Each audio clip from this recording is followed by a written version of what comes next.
Il y a quelqu'un qui est en bout de ligne. C'est quelqu'un qui j'ai eu la chance de recevoir ses bouquins.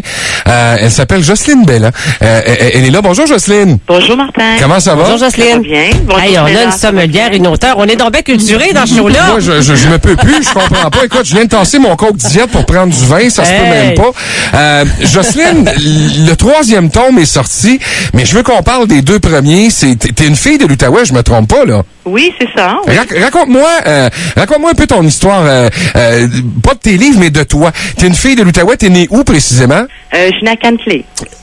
T'as d'autres qualités certaines, là. Cantley. Elle écrit super bien, là. Oubliez Cantley. Non, on efface ça. OK, t'es née à Cantley, ensuite de ça, le goût de l'écriture, ça t'a pogné comment? Ben, j'ai toujours aimé écrire. Tu vois, je disais tantôt là, de domaine artistique, là, je m'enlignais vers ça.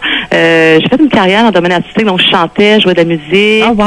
J'écrivais mes chansons, j'en disquais un album en 91. Fait que j'ai commencé là à écrire des chansons là pour c'est ça que je voulais interpréter, puis fait que mais écrire des poèmes, mes émotions, tout ce qui me passait par la tête d'écrire, là, je l'écrivais.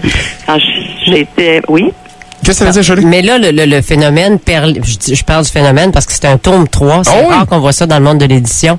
Et Perline de Montreuil, il y a comme un genre de culte qui est en train de se bâtir autour de ça. Là, je veux pas utiliser de comparaison boiteuse, mais on a maintenant des fans là de Perline de Montreuil, là. Ah oui, absolument. Il y en a partout au Québec, il y en a même en France. Ça, c'est cool, ça. C'est quoi exactement Perline de Montreuil? Perline de Montreuil, c'est une trilogie fantastique. Hein. C'est une dame de notre époque qui apprend qu'elle est atteinte d'un sortilège qui a été jeté sur ses ancêtres il y a 220 ans. Puis évidemment, Perline, elle croit pas à ça, mais elle commence à accumuler beaucoup de coïncidences, des similarités avec son ancêtre. Et puis là, cela la pousse à aller justement en France. Elle part du Québec. C'est une petite fille du Québec, Perline de Montreuil. Et puis, à part, elle s'en va en France, arrivée là-bas, elle se retrouve dans un croisement d'époque et son âme est ramenée dans sa vie antérieure. Oh, bateau. Oh, wow. Oui, quand elle était l'ancêtre, en fait, compte, parce que celle sur qui le sortilège a été jeté, c'était elle-même il y a 220 ans passés. Alors, mais il y a plein de choses dans sa vie actuelle à Perline qui fait qu'elle doit régler, premièrement, les choses de sa vie antérieure pour comprendre ce qui se passe dans sa vie en 2005, là. C'est une petite fille qui est choyée par la vie dans le sens très jolie, très riche et tout ça, mais elle a des gros problèmes émotionnels, des gros problèmes intérieurs qui font que, elle doit essayer de se retrouver quelque part. Son âme est très, très, très blessée.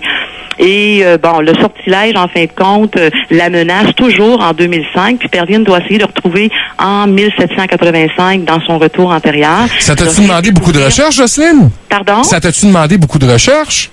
Oui, j'ai étudié sur la France, premièrement, hein, pour essayer de me situer là-bas, même si c'est un comté. Le comté de Montreuil a été créé, mais c'est aux alentours de la ville de Blois. Alors, tout ce qui est autour de Blois, j'ai dû aller m'asseoir dans des petits coins de bibliothèque puis faire beaucoup de recherches pour en arriver là. Combien de temps écrire les 3 tomes, ça t'a pris? Ça m'a pris 7 ans. Eh, sacrifice. 7 années. Mais faut dire que, j'ai un emploi de jour. Quand j'ai commencé, mes 2 filles étaient à la maison avec moi. Donc, j'écrivais à temps perdu. J'écrivais les fins de semaine. Je me tenais loin de tous les gars parce que je voulais pas avoir un chum. Ça pouvait prendre encore du temps. J'essayais de me retrouver toute seule autant que je pouvais dans mon petit monde pour écrire ce livre-là. Mais c'était 7 années là, de travail. T'es-tu une fille, excuse-moi, Sheila, t'es-tu une fille mitaine ou encore à l'ordinateur?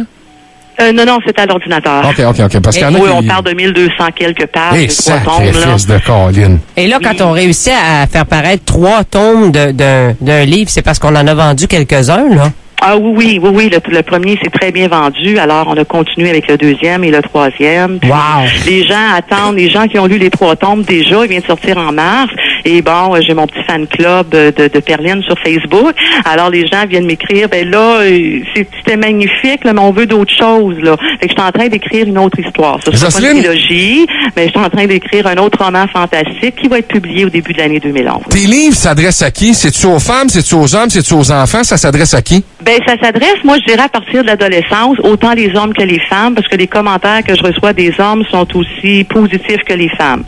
Alors, on a de tout. On a du mystère, du suspense, on a de l'intrigue, on a une histoire d'amour, on a de tout dans Perline de Montreuil. Là, tu m'as intrigué bien gros. Là, aujourd'hui, t'en as-tu un, chum? Non. Les autres livres s'en viennent, c'est ça que ça veut dire. Et il y a une copine de Martin qui a lu les 2 premiers, qui en était à la 3e. Ah ouais, elle tripe au bout. Elle a trippé solide à part ça. Jocelyne Belland, une fille de chez nous. Beaucoup, on dira pas qu'elle vient de Kentley, mais elle vient de chez nous. Moi, je vous invite à vous procurer ses livres. C'est disponible dans toutes les bonnes... Perline de Montreuil, bonne librairie, vous allez retrouver ça. Exactement, c'est sous les éditions Éditas, si je ne m'abuse. C'est en plein ça. Jocelyne, je t'embrasse. Un gros merci d'avoir pris le temps de nous jaser. Merci beaucoup. Salut. Bye bye. 16. Retour, juste pour